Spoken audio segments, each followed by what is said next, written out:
Hello guys, welcome to my channel, EdTV2. For today's video ay ipatutunghay natin sa inyo ang tinatawag dito sa Libmanan na Encanto Falls.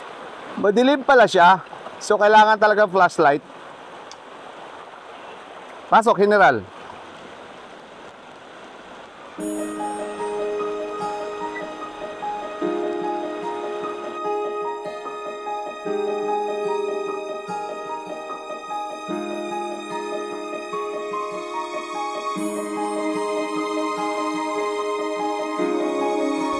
Guys, nandito na tayo sa Bukana. Itong malakas na agos na ito guys, galing ito doon sa bukal na yun. Itong ibabaw naman na yan guys, ito yung pinakabubong niya. Ang lawak nitong lugar na ito guys ay kayang pululan ng isang dump truck mahigit. Konting explanation lang yun guys. Yung tubig doon sa pinanggalingan ng bukal ay napakalalim guys, at ayaw nilang sumisi doon, natatakot sila.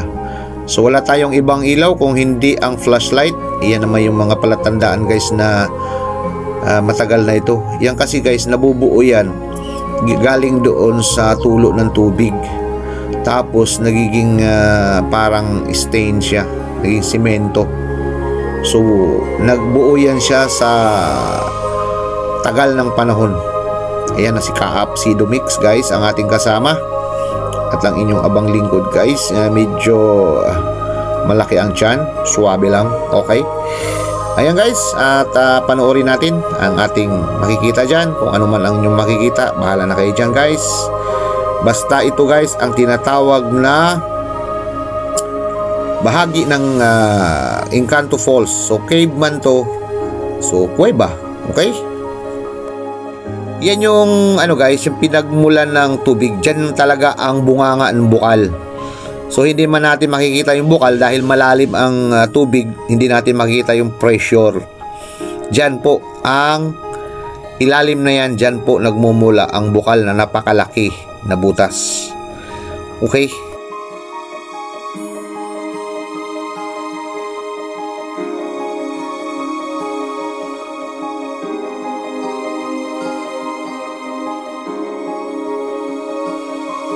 Mamaya paglabas natin ay makikita na natin ang mga falls. Napakaraming falls po ang pupuntahan ng tubig na nanggagaling dito. Ayan yun sa dulo, napakalakas ng tubig guys. Ayan, biruin nyo, hamakin nyo, diba? Amazing. Anong hiwaga, no? Ganyang kalakas na tubig sa isang bukal lamang nagmumula. Yan guys yung ibabaw, so maraming matutulis. Kala mo iceberg. Yan kasi guys, nabubuo yan sa daloy ng tubig. At ayon sa paliwanag ng mga expert dyan, i-google nyo na lang. Ayan, nakikita nyo na guys ang daloy ng tubig na nagmumula sa yungib na ito na napakalaking bukal. Ayan, lalabas na po ang tropa para pumunta sa mga falls. Ayan nga lang guys, medyo malalim. Sa tagal ng panahon, hinuhukay ng tubig, kaya gumigilid po tayo guys sa hawak-hawak sa gilid ng mga bato. Pero kaya languyin. Kaya lang guys, mababasa ang ating salawal. Kaya tayo ay gumilid. Ayun na, diba? Gilid pa more. Anyan, gilid pa, sige. Hawak lang, hawak. Huwag bibitaw. Eto na, liwanag na guys. Oh, may naghuhugas pa. Okay, medyo blurred lang ang kulay ng tubig, ano. blurred because umulan po ng ilang araw guys sa lugar na ito. Pero hindi yan ang mahalaga. Ang mahalaga yung mga yan, naliligo. Mga kabataan guys, naliligo. Ini-enjoy nila yan. Mga locals po yan guys. So, every day and other day, naliligo sila. Free water. Okay? Ngayon guys, iniwan na tayo ng ating mga kasama guys. Habang naliligo pa ang mga batang ito. Wow, sarap ng dive. Sana wow. O diba guys, malalim. O ha? O diba? Sana wow. Ayan si Kaap guys. Lalakad na. Let's go to. Uy, may unga. May naligaw na kalabaw. Okay, ang inyong abang lingkod guys. Tatahakin na natin itong papunta sa mga falls. Ang ating daanan ay parang sinisimento ito. Kasi kung putik ito sigurado balaho tayo. Medyo malayo ang ating tatahakin guys. At iksian lang natin to ng konti dito.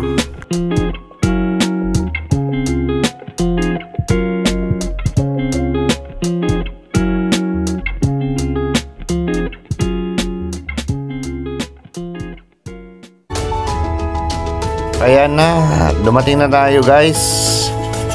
Mga 2 minuto ang ating nilalakad at narating na natin itong mga falls na ito. Andito na tayo guys. Let's check it out.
Dito naman sa bahaging ito guys, kaya nakikita natin at nadadaanan ang halamang ito sapagkat tayo ay lumipat sa ibang falls naman. So hindi naman tayo pwedeng dumaan sa mga falls na yan guys, baka tayo ay gumulong-gulong. Ayun, dito na tayo. Muli natin itong silayan mga kaibigan. Yan nga pala si Kaap guys, Kaap Sidomix.